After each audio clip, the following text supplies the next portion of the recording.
Hello everyone, welcome back to Everything Cool Podcast. I'm your host Linda O. Mitchell, aka Sharon, aka Elijah, aka Everything Cool.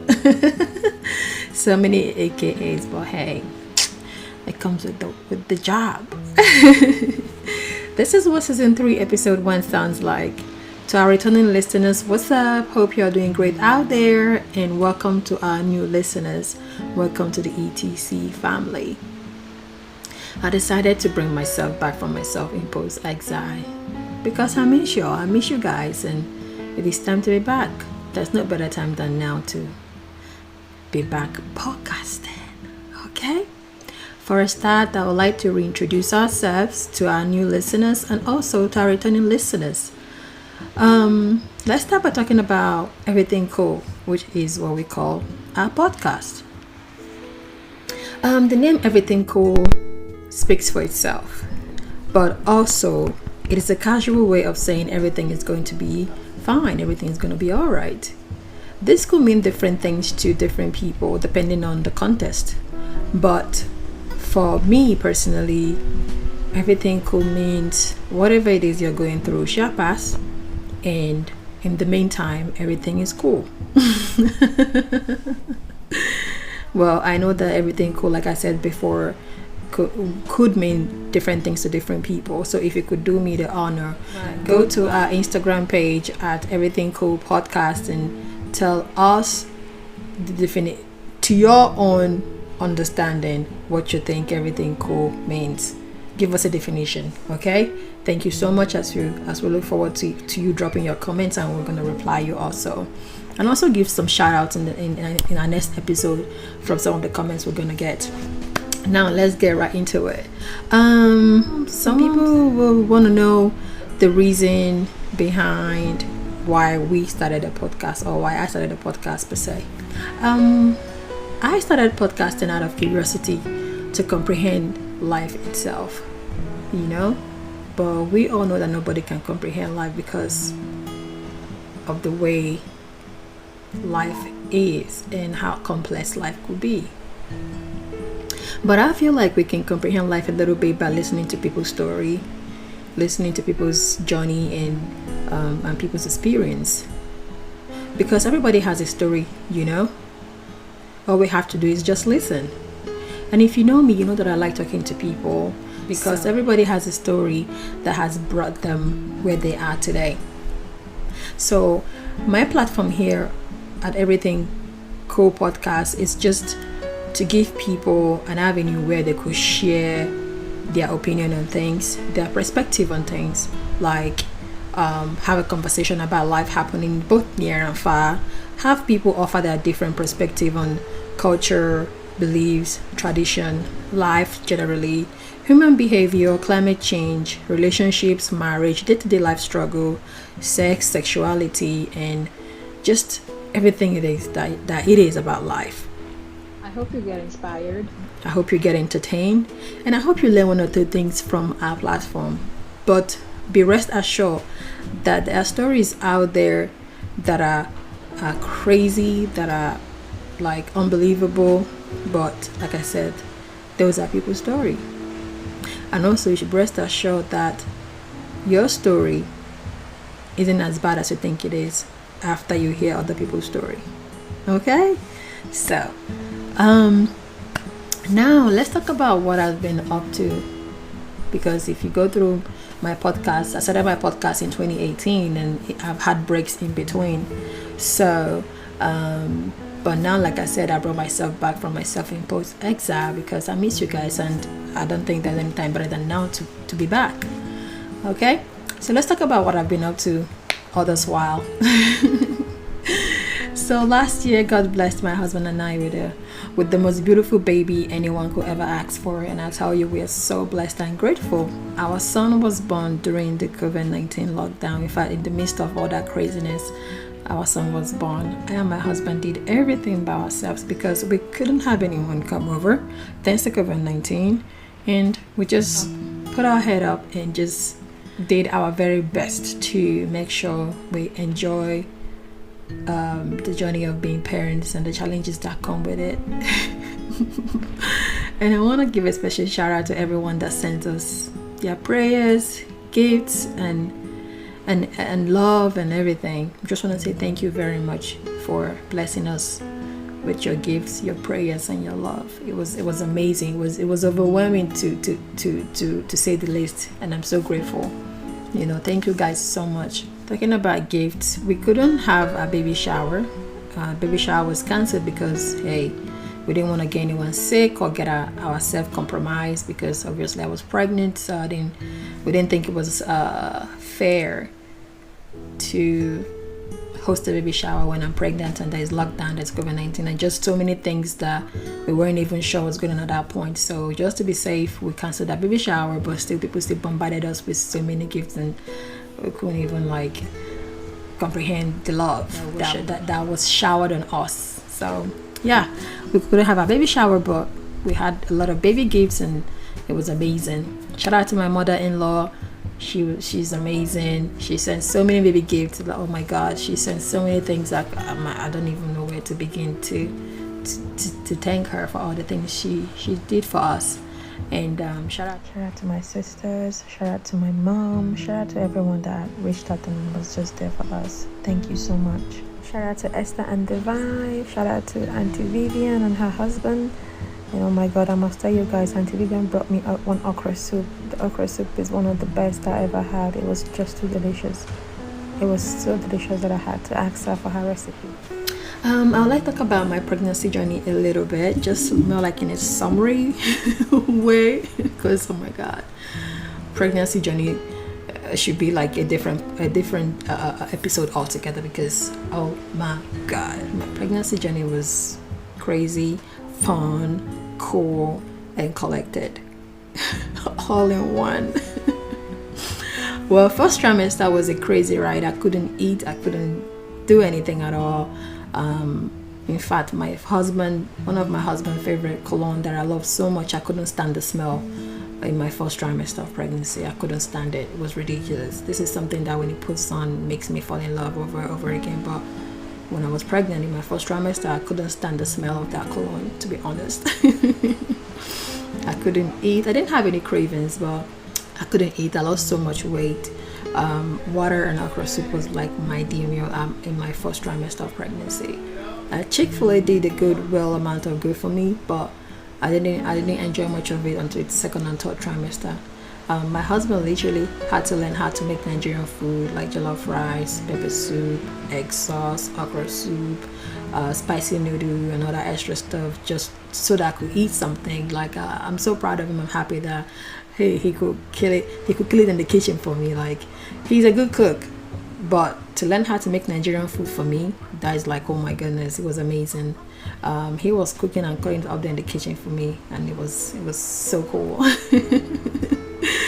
Oh my God, my first trimester, I consider myself to be what you guys call sleeping beauty, because I was just sleeping non-stop. That was all I was doing my first trimester.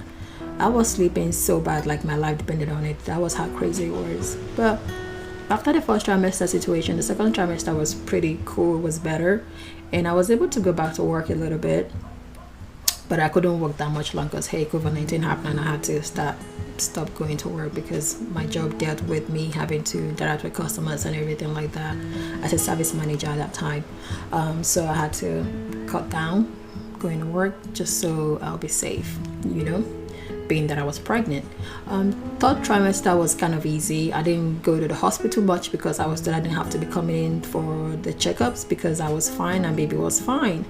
I think it was on my 34 weeks visit to the hospital that they told me that I was 3 centimeters dilated, and I didn't even know.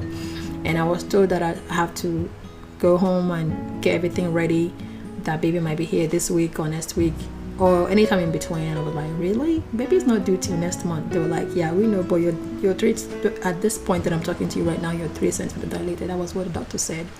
And I was like, wow, okay. And my husband went back home, started putting things together. And before I think 10 days or so later, I couldn't sleep at night. I was having menstrual pain, cramp kind of feeling. I thought what I ate was upsetting my tummy, or maybe my baby didn't like what I ate, or my body didn't like what I ate. I was just having that menstrual pain, kind of cramp pain, and I cannot endure it till morning, and it was just not getting any better. I was like, what did I eat? And one man said, I think you should go to the hospital. I said, okay. I called my husband, we gotta go to the hospital because I don't know what's going on. I've been having this stomach pain since yesterday night, and it's been hours and upon hours non-stop. So let's go. We did. So we drove to the hospital 7 or 8 in the morning. We got there and they were like, whoa, you are in labor. I'm like, I am. They're like, yes, you are 8.5 centimeter dilated. I was like, what? And they're like, yes, you are. Were you trying to have the baby at your house? I'm like, no. And they were like, you don't know that you were in labor? I'm like, no, this is my first child. How am I supposed to know that I was in labor? I've never been a mother before. So they got into the doctor and nurse mode, and everybody was rushing just to get me ready to welcome my bundle of joy. And the experience was pretty fun, I would say.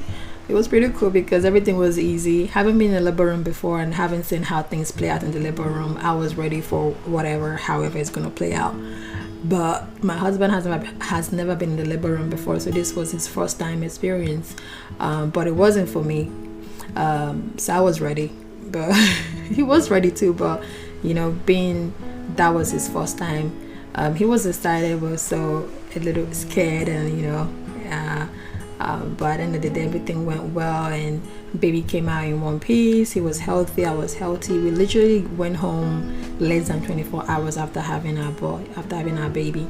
The whole experience, the whole labor and everything was easy. I think the only hard time that I had during my pregnancy was the first trimester, but everything after that was easy breezy. I'm still gonna come back to the pregnancy topic some other time, but I'm not gonna dwell in that today. But like I said, this is just a summary. It was great experience, it was amazing. I won't give it up for anything. Talking about parenthood, my goodness. Oh, before I forget, when we got back home, I and my husband had to take shifts taking care of our baby because, hey, if I'm up all night pumping and breastfeeding and checking up on the baby in the morning, I call it night shift and morning shift. My husband would do the morning shift and I would do the night shift.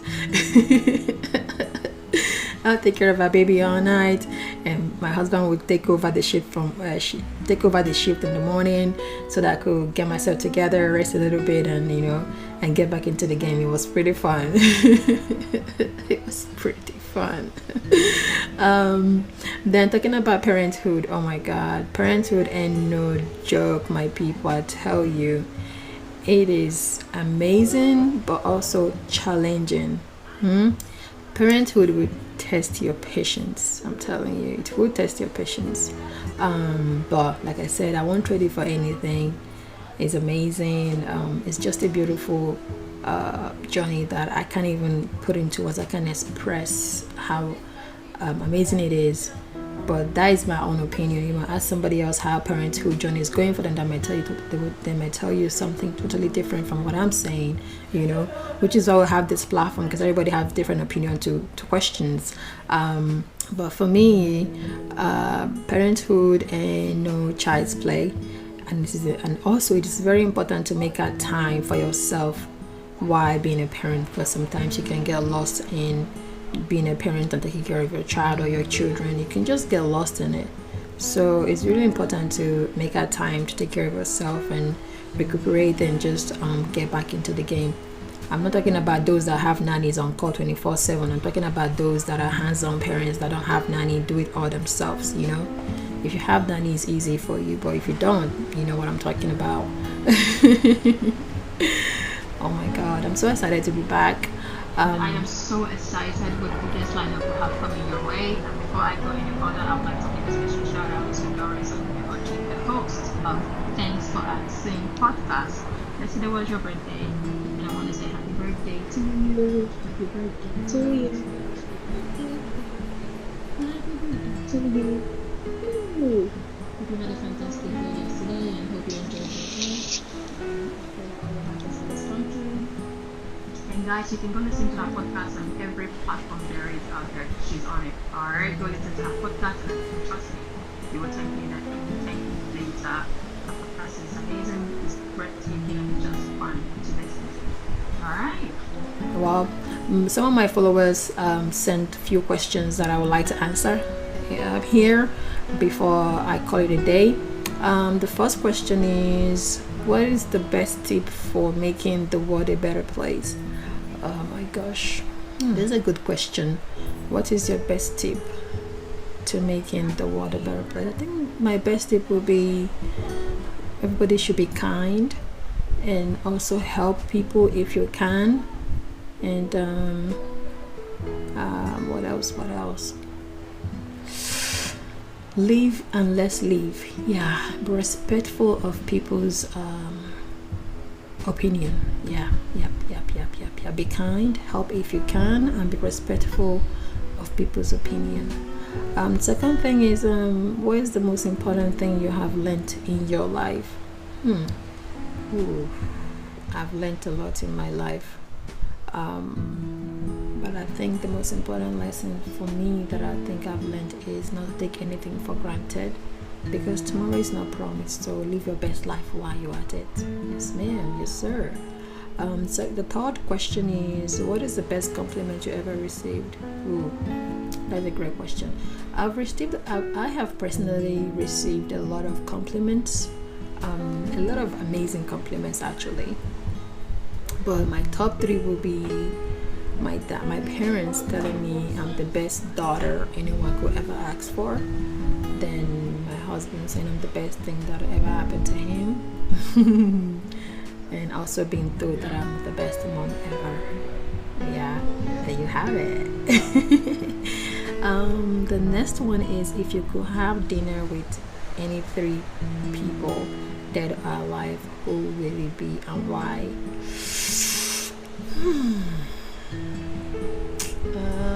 The first person would be my late brother Obiora. He died very, very young. I would like to have dinner with him to introduce him to my baby, let him meet his nephew that he never got to meet, and also share with him the things that I've done in my life and all the things I've been able to achieve in my life. Yes, he's number one. Number two will be Vladimir Putin, the president of Russia. He's alive, so I'd like to have a dinner with him just to pick his brain. Yeah. I think I'll leave that part there. Who will be the third person that I'd like to have dinner with? Man, I have so many people that I think I would want to choose, but I'm trying to be careful. I'm trying to be really careful with my choice right now. Oh my goodness. It's not half of me. I already know a lot of people that I would choose, but okay, I will choose I think I will go for Jeff Bezos. Yeah, Jeff, the owner of Amazon. Yeah, he's alive. So my late brother, Putin, the Russia president, and Amazon, the owner of Amazon, Jeff Bezos. Yeah, these three people. Yes. Yeah, this would be my three choice of people that I like to go to dinner with. So the last question is, what would you pick for your last meal? Whoa, I think I'll die a happy woman if my last meal would be abacha, oba, and isiu or nkwobi. For my international and foreign listeners, this is an indigenous, delicious meal from my home country, Nigeria. This meal is specially made from the southeast of Nigeria, where I'm from. I'm fortunate enough to have two traditions growing in my vein, the Igbo and the Igala part. So, but hey, I'm gonna post this meal on my Instagram so that you see what it looks like for those that are not familiar with this meal. It's so delicious. It's so, oh my God, I can't even describe it, but the picture will do justice to it. So this meal, abacha, owa, and isiu or nkwobi, this would be great. I would die a happy woman if that would be my last meal. Alright guys, please stay tuned as we'll have more amazing episodes coming your way. And if you feel like this sounds great to you, please subscribe, leave us a review and a rating, a 5-star rating. Recommend our podcast to your family, friends, and even your enemies. And don't miss any episodes, okay? Because great episodes are coming your way. Thank you so much, and God bless. And see you soon on our next episode. Bye-bye.